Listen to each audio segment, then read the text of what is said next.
It's going. When the German left already, the Russian came in.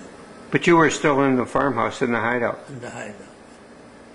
Before the Russian came, the German was there like a patrol. Yeah. To find out what's going on. So before came the German, and they said to the Gentile, "You better go to the forest, because here will be the front. We will fight him, the Russian." And when the German left, the Russians saw the German came to the farmer. Then they came in, and they asked the farmer what the German asked you. He said that we all supposed to live and go to the forest, because here will be the front. And this farmer talked Russian. He knew Russian. Uh-huh. And he told us to the Russian that here will be the front, and everybody's supposed to go out from the village if they want to save themselves. If you heard this, the Gentiles said to us, we have to leave. We couldn't decide what to do. It was 5 boys. The face was like the wall, white. Yeah. We didn't go out the whole year from this basement. We stayed day and night in this basement. What to do? They recognize, the Polish people will recognize right away. And then and they wouldn't be too friendly to you either. Oh no, if they can get to the German, they will still go to the German to say that Jewish people is here. Oh, but the German got away, and the Russian came in. So when the Russian came in, they told us, yeah, here will be a front to go to the forest, the hideout over there is more safe. So, you mean it's safe from the Russians? No. Well, the Germans were gone. From the fighting. Oh, the fighting. They will fight for the village, the German and the Russian. So we can get killed in the fighting. You're in between, yeah. Yeah. And we was 5 boys, little clothes on us, being in the basement, everything fall apart. We didn't got no clothes. We just patched up. But you couldn't stay there any longer. Huh? No, we couldn't, because we knew something will happen in the village. So we decided to get out. We decided to get out. We got out. We ran away right away from the village. You didn't know where you were running? We knew already a little bit. We knew approximately what the fighting will be, in which section. The German said the same thing in the Russian, that the war will be here. So we run in a different direction. We was tired running. We run, and the shrapnels was going after us. Wow. We fell down. And we still was running. And we run away maybe about 2 kilometers from the farm. Did you bring food with you? No, I tell you, food's a different story. And when we ran away, we met the Russian. Not just the patrol, the whole army was already in the village where we got there. Yeah. And we was tired, running. There was a little water over there. We sit down and wash up ourselves a little bit. And a young guy, maybe 20 years old, in a horse, a Russian, took out the gun to us. We was 5 boys, and he taught us the Germans. He thought you were Germans? What? He taught this the Germans, because the Germans already knew they lost the war. They tried to get too close. They took off the uniforms already, the German too. And he taught us that's the 5 German. And he wants to take us into the forest and he will take care of us. We screamed, we shriddy, we shriddy, we shriddy. The Russian guy didn't know what a shit means. He couldn't understand it. No. A shit in Poland is a Jew. In Russia, a shit is an Ivray. If he didn't know that in Russia, a Jewish is Ivray. He didn't know what Jewish are. We didn't know to say in Russia, Ivray. We screaming and howling, we not German, we Jewish, But he didn't and understand. he didn't go down from the horse with the gun, go, go, go. And we knew what is waiting for us if we go. He will shoot us. Yeah. We didn't want to go. The meantime, the army went through. Not just soldiers, no, the whole front. And there was a girl in a uniform with a blue cross. One guy from us, he saw this girl, and he ran over to the girl, and he grabbed her, he kissed her. And he said the same thing, we Jewish, we Jewish. She didn't know what a Jewish mean. She didn't know? Okay. But she got something in her mind. And she said to the guy on the horse, listen, in the army is over there a Jewish doctor. And I will go in and bring him out, let him see what kind of people this are. And she went in and she asked the doctor to come out, that told the whole story to the doctor. And he came out and he asked us, Amachu? Amachu means a Yid. Yeah. He said, yeah, we Amachu. And he was so happy, this doctor. He said, since he came from Russia to Poland, he see the first Jew in Poland. The Wow. whole time he didn't saw a Jew. He was so happy. He said, look guys, what you wanted I gave you. You want a horse, you want a wagon. What we will do with a horse and a wagon? So, and the army was still fighting. All of a sudden, he said to the kuchos, to the guy that he take care of the kuch for the soldiers, to give us food. So they brought out a goulash in shislo, but you wash yourself. He was hungry, and I got this goulash, ate like no tomorrow. When I ate this goulash, next day I was like a barrel, swollen up. I couldn't move. I was very sick. So we knew already in the town Vengerov. But you had the doctor there. Yeah, we got the doctor, gave him medication. He told me you have to rest. So we went into the town, next town. There was still 5 of you. Yeah, it was fighting. We went into the next town. We met Jewish people in the town, but they was hiding out too. They took me in. They took care of me. And this was then. What year would this have been? Must have This been was in 44. 44? Yeah, we escaped in 43. Oh. The uprising was in 43. Then we escaped. And I was liberated in 44 by the Russian in Poland. The war was still going on to 45. Yes. And I was that time already liberated, 44. I was liberated a year early till the war finished. Wow. Yeah. So you were in Poland Yeah. at the end when you were liberated by the Russians. But the Russians, I was in Poland. We already did business in Poland. Yeah. And then we got nobody in Poland. I got, What happened to your mother? huh? Your mother. They went to Treblinka. She died in Treblinka. My father too. Your father too. Too. She died 3 days early. I came to Treblinka. And I don't got nobody in Poland. No family. So I didn't know what to do. I'm by myself.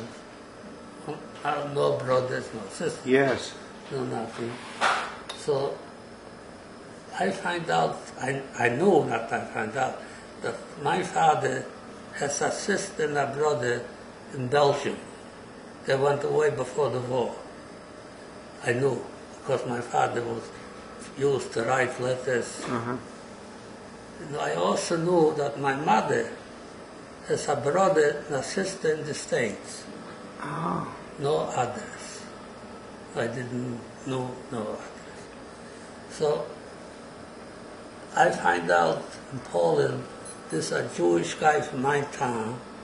He has a leather factory. That's what my parents got Leather factory where? in Krakow, Oh, in Krakow. Poland. So I went right away over there, and I was liberated. Took a few weeks, not right away. Yeah. And I came over and I told him, and I knew him, he was in my town. Before the war, he moved to a bigger town, to Krakow. And he knew me too, he knew my parents. And he said, if you want it, you can go to the towns and buy the raw leather from me, and I give you a profit. I want to do something. So, talking, he said, you know, I find my sister survived the war. He told me like this. They are living in Belgium. And I said, who is your sister from Belgium? He said, the name is like this, Lieberman. Okay. And I said to him, is he Herman Lieberman, your brother-in-law? He said, yes. And this was my uncle. And the wife was my father's sister. Oh, boy. I didn't do nothing. I tried to get out from Poland to Belgium. So I make arrangement to bring me to Germany from Poland, the border from Poland to Germany. Yeah. And from Germany I got to make arrangements to go to Paris. And from Paris I will get to Belgium. And so what happened? I came to Poland like the Mexican come over the border. Yeah.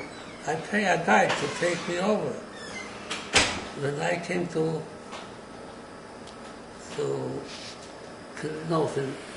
Poland, I came to Czechoslovakia, to Czech. And I got arranged. He was in the Polish army, this guy. He was looking for Polish soldiers all over. He got the permit to go to Paris, to all over, to look for Polish displaced soldiers. Okay. Hey, hold on a minute. Okay, we're ready to keep going. So Okay. this guy, but I hired him to bring me to Czech, from Czech to France. And he knew that I have money on me. No, the Jewish people after the war started to do business with the Russian, and I got money. So I got acquainted with him to his uncle. And this uncle told me that he is in the army, he can make something for you. And he made me papers that I work for the army, for the Blue Cross too. Wow. That I'm going to look for displaced soldiers. The only thing that was not legal is coming from Poland to Czech. Because over there, if they catch me, they control me, they will see it's not really stuff. And I took with me a uniform, Polish uniform, in a little suitcase. And once I go over the border from Poland to Czech, I'm already legal. I put up the uniform in Czechoslovakia, I took off the other clothes, and we went to a hotel in Czechoslovakia. we stay over. We're planning to go to Paris and to Belgium with this guy. And this guy was a crook, I didn't know. He was a crook? A crook. Wow. He took me from Czechoslovakia to France. He checked in with France in a hotel. Then we're planning to go to Belgium, looking for displaced soldiers. In the meantime, he said to me in the evening, "You want to go see a play in Paris?" I said, "Why not? Let's go see a play." We went to see a play, and we went into the play, and then it was intermission. It was intermission, we went out to the lobby. Me and him, we were sitting together. Because he spoke French, I didn't know a word in French. And then two guys in the lobby came over to me to show him the document, the passport. And I saw right away this is not detectives in civil uniforms. And this guy, what he brought me to Paris, he disappeared. He said you went to a trap. And I said to him, I ran over to him in the lobby, and I told him, if these two guys doesn't get lost, I go to the gendarme and report right away. He said, "What are you talking?" I said, "Look, I know the business. You want me to they want to get to me to the hotel. In the hotel I have all my money, and they will take it." And he saw like this, he said, "No, it's not the truth. He got nothing to do with this two guys." Anyway, the two guys disappeared. Thank goodness. And he got away from me. He said, "You go what you want to do it. I don't want to have nothing to do with you anymore. I'm in Paris, in a theater. I don't know the language. I don't know nothing." So I went out in the street, and I went over to a cab, and I showed him the address of the hotel where I'm staying. He brought me to the hotel, the cab, and I got a suitcase. We got a lot of people got the same suitcase, made into double bottom. Yeah. Special made a suitcase with a double bottom. And over there I got the money, the double bottom, the most in dollars and gold. And I knew he knows already. So when I came to the hotel, I opened the suitcase, I opened the double bottom, and I took out the money and whatever I got, and I hid it under the carpet. In the hotel? In the hotel. Yeah. And a friend of mine, when I left for Belgium, she got a girlfriend in Paris, also a survivor. Yeah. And she said, "If you go to Paris, maybe you look up my girlfriend." I figured, what I can lose? I took the address. Yeah. I didn't want in mind to go look her up in Paris, a girl. And I came to the hotel. I hide the money. What I do now? I remind myself I have an address to a friend, my friend in Paris. Also a girl that she survived the war, and she was by an uncle. I went to the telephone and I called up the people and I asked for this girl. And the uncle said, "Yes, she is here." What I wanted. I said, "I want to see the girl." And I told him the whole story. I came with a guy, but he wants to rob me. Yeah. And he told me on the telephone, "Mister, take it easy, take it easy." I was nervous. Sure. He said, "You know what? Go into the hotel. In a half an hour, I be there in the hotel. The uncle from the girl. And he said, when I come to the hotel, you will check out. You will go to my house and you stay in my house. Like this. So it happened, he came to the hotel, and this guy was not yet in the hotel. We checked out, and I went to his... You got your money, though. Oh, yeah. Took your money. I hid it. Yeah. I got, the radiators in the winter in Europe stays on the floor, and little foot. With carpet? I mean. Carpet and the radiators for the heat. Yeah. Was an opening in the carpet under the radiator.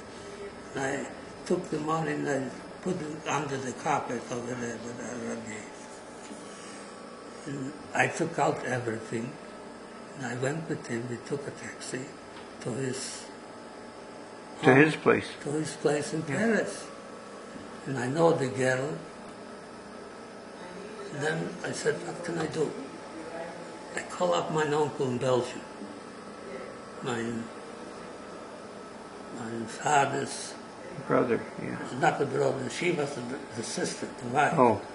I called him up and I told him on the phone, I'm stuck in Paris. I know how to get to Belgium.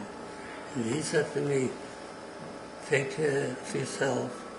In a few days I'll be in Paris. And Sundays I take you to Belgium. This was like Wednesday. Sundays in Belgium, a Belge doesn't need a passport to go to Paris. A French doesn't need a passport to go to Belgium. So my uncle, he was not a citizen in Belgium, he was an immigrant. So he got a passport. He said to me, you know what, sit down by the window. And he was sitting next to me, my uncle. And you got a coat, hang up the coat, and you cover yourself up with the coat, that you sleep on the train. Yeah. It so happened, I sit down on the train by the window, and I took a coat, I got a coat, hang up the coat, and I was sleeping, pretend I'm sleeping. Yeah. And then the control came, my uncle took out the passport, and he showed him. And he said, what is this? This is my nephew. He's very tired, he sleeps, let him sleep. And he believed me.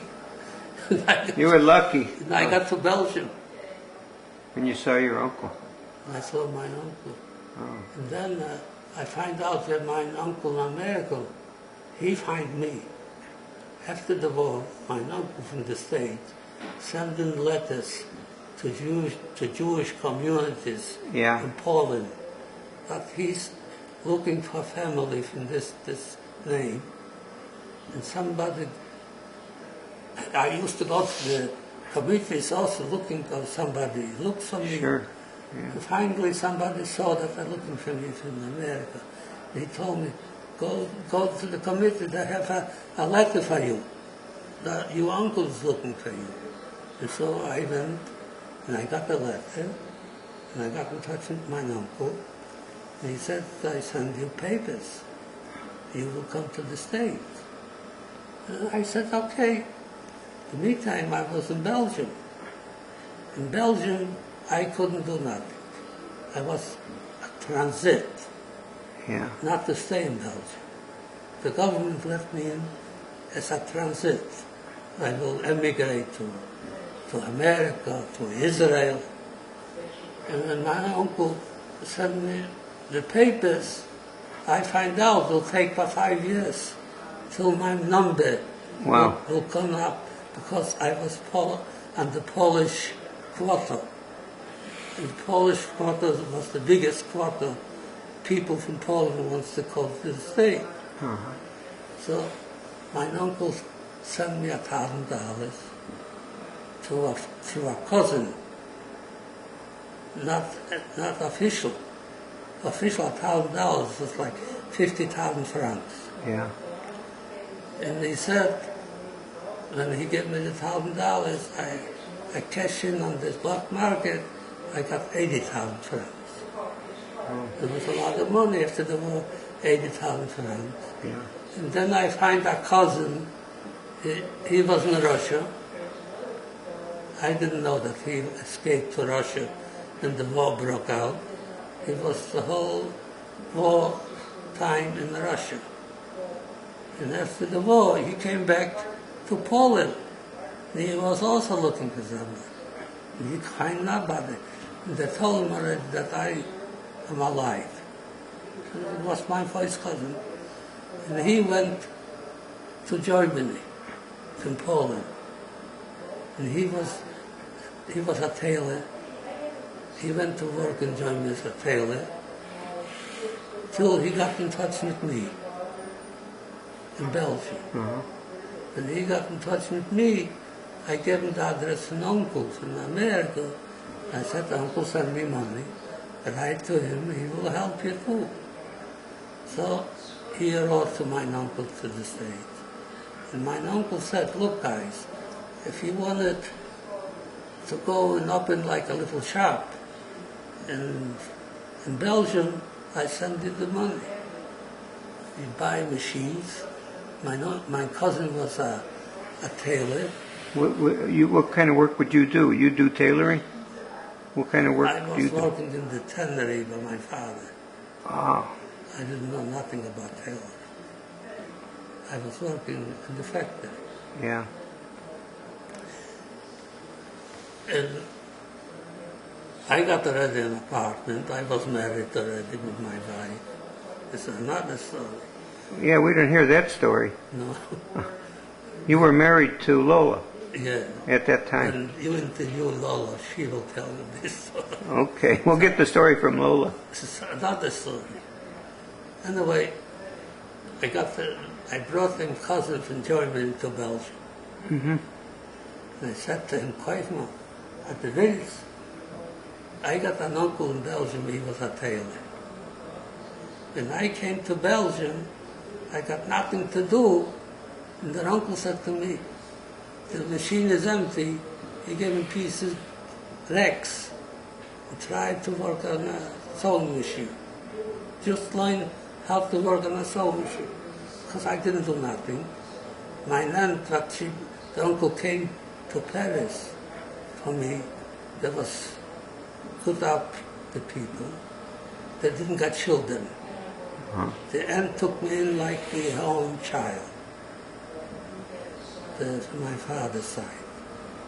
Because my father was the oldest brother. And there was a very close family. And she took me in like I would be her own child. And I was staying with her. And then, when I came from Poland to Belgium, and I didn't came legal, I just came, my uncle brought me. Yeah. My tante said to me, look, there's a clinic around the corner in Belgium already. Go in the clinic, get a checkup. He came just now from Poland. Belgium is more progressive. Give a checkup. Will not cost you nothing, especially for the refugees. Yeah. But they came from the war. And I went in to get a checkup in the clinic. And you were married at this time? No, This was I before? was single. I came from Poland to Belgium single. Oh, My girlfriend was killed in Treblinka. oh. And I went into this clinic and I waited for a checkup. And my wife was in the clinic. I didn't know her. And she looks at me. She knew me to my girlfriend. She was a good friend to my girlfriend. And she knew me to the girlfriend. When I came, she saw me. We didn't change nothing. No voice, no nothing. Wow. And she knew me from the girlfriend. She knew this. The girlfriend told her this is my boyfriend.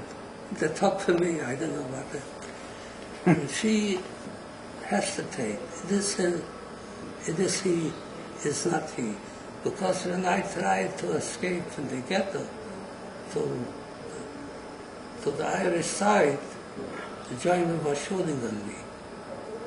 And I slipped in the main street, an avenue like that, very wide street, and I slipped. And when I slipped, and the German used to shoot. I wasn't the girlfriend at that time. And I picked myself up, and I got across the avenue. There was a rumor that I got killed trying to get out from the ghetto. And this rumors came to my father. You slipped and fell. I fell, but they didn't shoot me.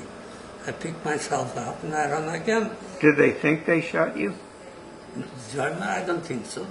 They saw me to pick myself up, and I ran in an empty house over there. The rumors went to my father that when I was escaping and I crossed this avenue, the German shoot me. And my father was staying in the same building with my wife. That time she was single. And my father told all the neighbors in the building not to say nothing to my wife that I was killed. And he knew. He was thinking I'm killed. Yeah. When he came to the window, he couldn't believe it. I'm alive. What a nice surprise. And my mother didn't know the whole time till she went to the gas chambers. And my wife comes over to me. Is your name Shayo? I said, yeah, how you know my name? She said to me, you don't know me, but I know you. Because she always talking to girlfriend. They got like a gathering in the little town, was like a hangout. Sure. The young people. And she was sure that I'm dead. She knew. My father was tell everybody not to tell my wife, my mother, and she was puzzled too. How come he's alive? They were surprised. And the rumors was I was killed. Yeah. So since then, I went out with it. That's funny. Look, we went out so much. Unbelievable. Yeah, you sure have been through a lot. It's hard to believe It is. that this happened. But you survived all that. And a funny thing, when she was in Belgium, she got her own story. She was liberated from the camp. She got nowhere to go. Was she in Treblinka too? No, she was not. She was just in working camps. Oh. She was like in 4 or 5 camps. Everything was working camp. And when she got liberated after the war, but the English, the American, she was liberated in 45. In 45, yeah. So when did you come here to the States? 1950. 1950?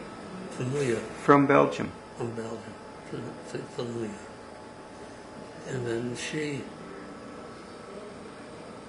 got sick after the liberation, she got sick, she got typhus. The England, the American, I think the English army took her to the hospital, and she was in the hospital, and they took care of her. She got typhus. All of a sudden, she's in the hospital, a young guy comes in, she got no clothes. She was covered with a blanket. She was sick. Yeah. And a young guy comes in the hospital looking for his sister. And this was a relative in her.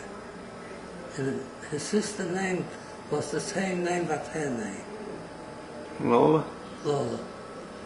He goes to bed and calling Lola, Lola, Lola.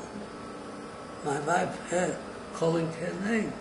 She was afraid because what's going on, raping and all this. Oh, yeah. And the Russians and the American, she was afraid to raise her head. She didn't answer. No, she was covering up with the clunker. And somehow she recognized his voice. It was in the same time. To grow up together in the same time, and there was distant relative. Uh-huh. And all of a sudden she picked up the head. She saw the sky. This was almost like a cousin, not a first cousin. Yeah. She said, Maya, Maya, what are you doing here? He said, I'm looking for my sister, Lola. And I'm going from camp to camp. I'm going from hospital to hospital to look for my sister. So that time he said to her, if you want it, I bring you a dress to put on something. But she didn't got no clothes. And I'm working in a kitchen. And you said she had typhus? Yeah. In Germany, Yeah. the hospital, after the war. She was sick on typhus. She recovered from that. Yeah. Some people don't. Yeah. She recovered, and she didn't know what to do with herself. She didn't got no sisters, no brothers, no family. So she was staying in the camp, in the hospital. She still was sick. And this guy came in, he brought her a dress. She still stayed in the hospital. She didn't go out. The doctors wouldn't allow her to go out. When she dressed herself already, she was sitting in the hospital in the lobby, not laying a whole day in bed. And all of a sudden, she felt better. She got nowhere to go. She went back to the camp. The doctor let her go. Yeah. He said because she was appeared already better. Yeah. better. To let her go, she went back to the camp. She got nowhere to go. Then, in the camps, everybody was talking, what I will do. Where I find somebody. The only thing we can find is in America, or in France, in French, or in Belgium, relatives before the war. In Poland, we got nobody. So she said she has some relative in Belgium. She didn't know them. This was a sister and a brother and her mother. They went away before the war. She was not even born. They went to Belgium. And then this guy came, they started to talk. He came from another camp. They used to go from one camp to the other one to find somebody.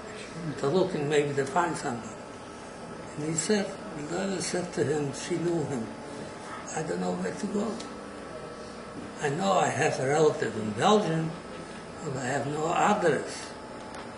And he said to her, you know what, there's a guy from Belgium, but he said he will not go home before he finds somebody from the family. He got a daughter almost in her age, and during the war, they gave it away to the Gentile, to a church. They took in his daughter. He know the daughter must be alive, but he didn't know where she is. And then, when this guy said to her, to Lola, that the Belgian guy, he looking for a relative too. He said he will not go home back to Belgium till he finds somebody. Because his wife got killed in the German. They took the Belgian Jews the same way they took the Polish Jews. Yeah. And so happens, he said, you know what, I write down a letter, and when you go back to your camp, if you see this guy from Belgium, give him the letter, maybe he will know my family in Belgium. Sure. He said, yes, I take the letter, because they used to go from one camp to the other camp. There was no transportation. Sometimes they got a truck from the American that took them hijacking. And he came to his camp back. When he came to the camp, he looked up this Belgian guy, and he gave him the letter. And Lola, and he read the letter. He started screaming, "This is my sister's daughter. Oh, wow. This is my sister's daughter." Oh, boy. When he left Belgium, Poland, she was not born. And he said, "Now I find somebody, I go home." So he got to the Belgian consul. He was in Belgium. He said he find his daughter and make a legitimate his daughter. And she came to Belgium this way with his uncle to Belgium. And I met her in Belgium. Wow. The story. Story is just unbelievable. The Unbelievable. letter got just in his hand. Yeah. And millions of people got in his hand, and this was his sister's daughter. What a nice story. It's And he brought amazing. He brought it to Belgium as his daughter. He adopted. Oh, He said that's his daughter. that's a happy story. And she got that aunt also, and mother's a sister. There was two, a brother and a sister, living in Belgium before the war. Wow. So, the, Came to the States. Where did you, to when New York, you went from Belgium to the States? to New York. Where did you arrive? In New York? Yes, in Staten Island. Yeah, you came to Staten Island. Yes, my uncle was there, and his son. And my uncle, You came with your wife. my wife and my son. I got a son already in 3 years. When we was married in Belgium, Ah, I got my son in Belgium. He was 3 years old when he came to the States.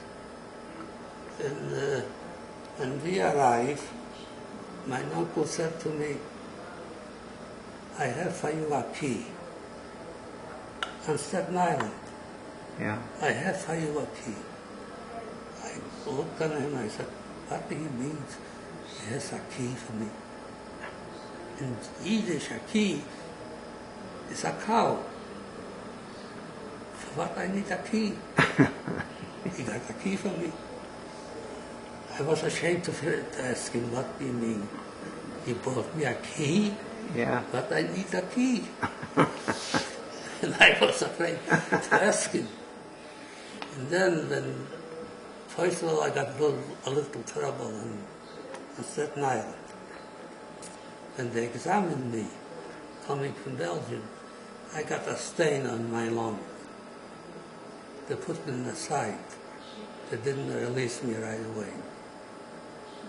I told them I have this since I'm born.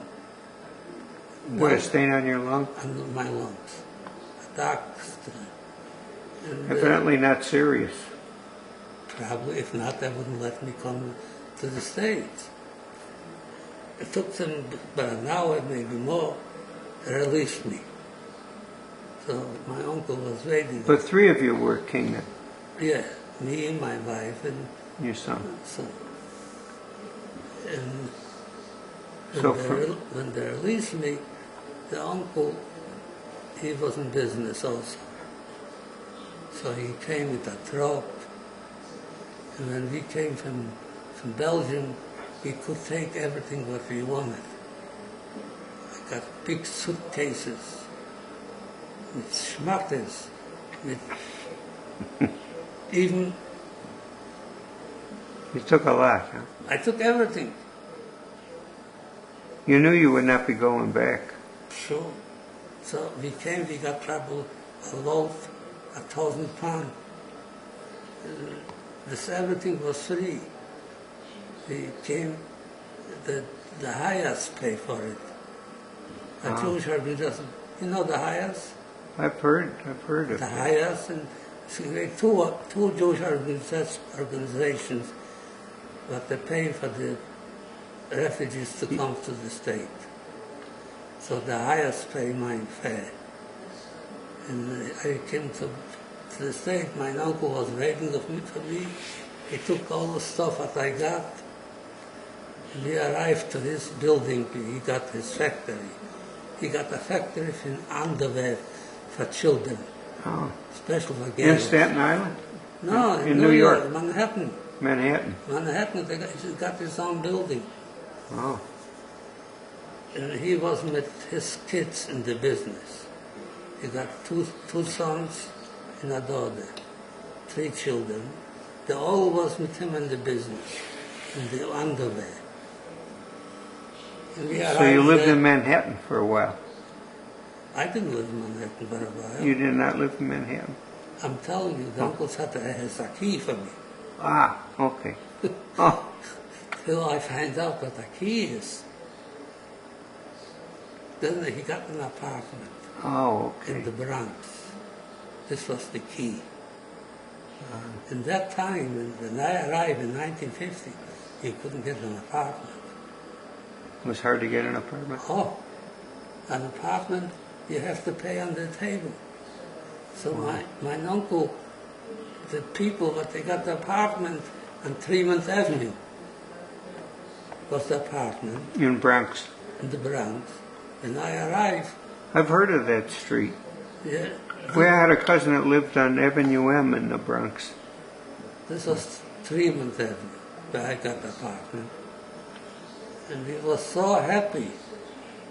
I came the 3-year-old son to move in to an uncle. There would be a lot of problems for us. Sure. So I heard I have an apartment. I was so happy. And the stuff, he lowered down in his factory in the basement. It was so big. Then I took little by little, the Gentile, the janitor brought me from the factories that I need. And all right, we came here. I was settled down in the Bronx. I find a job. I was already at that time knew how to sew a machine because the uncle in Belgium showed me how to sew on the machine. So I went down to the union. I was here a few days. I went down to the union. I got already people that was in my town. They took me there. And I got a job, and I was working for a job. It was good. So So how long were you living in Bronx?